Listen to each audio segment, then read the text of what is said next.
Assessing the effects of gamification in the classroom, a longitudinal study on intrinsic motivation, social comparison, satisfaction, effort, and academic performance. Gamification is defined as the application of game elements to non-game settings, like the classroom. This study aims to focus on students and social engagement through leaderboards and badges. It also aims to focus on student motivation, satisfaction, effort, learner empowerment, and class grades. One of the main differences between a game and a classroom is the freedom to fail. In a game, players are allowed to mess up and start over, but in a classroom, students have this freedom or don't have that freedom, and because of that fear of failure, they may not want to participate in class. Another difference between games and classrooms is time waiting for feedback. In a game, feedback is often instantaneous, and while in a classroom, the teacher can take quite a bit of time to grade everything and deliver that feedback back out to the student. Students who are intrinsically motivated are more engaged, retain information better, and are generally happier. Since games themselves are fun and intrinsically motivating, applying game mechanics to the classroom should increase intrinsic motivation. The most common extrinsic reward in gamification is badges.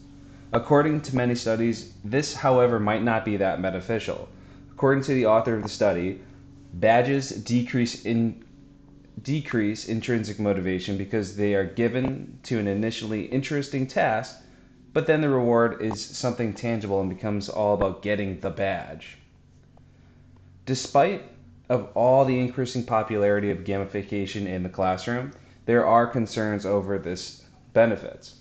The study takes 80 students and separates them into two different classes and analyzes how their performance was.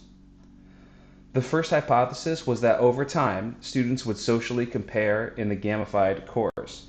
Through student surveys, they saw that there was no significant difference between the groups in Survey 1 and 2, but on Survey 3, they saw that the gamified class was significantly higher than the control group. Intrinsic motivation. Hypothesis 2 predicted that over time, students would have lower intrinsic motivation scores in the gamified course. This was found to be true.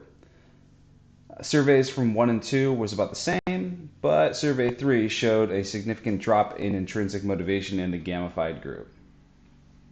For class satisfaction, it was also found that through scores, they would be lower in the gamified course. This again was proved with the surveys. Therefore, that proved this hypothesis to be true. Also, personal effort decreased. Hypothesis 4 predicted that over time, effort in the gamified course would be lower than in the non-gamified course. So therefore, hypothesis 4 was proven to not be true. Learner empowerment.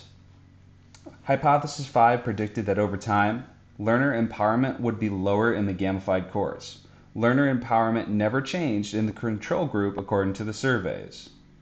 By the second survey, learner empowerment dropped in the gamified course, but in the third survey, learner empowerment was still lower than the control groups, but no longer by a significant amount. Because of this hypothesis is partially true.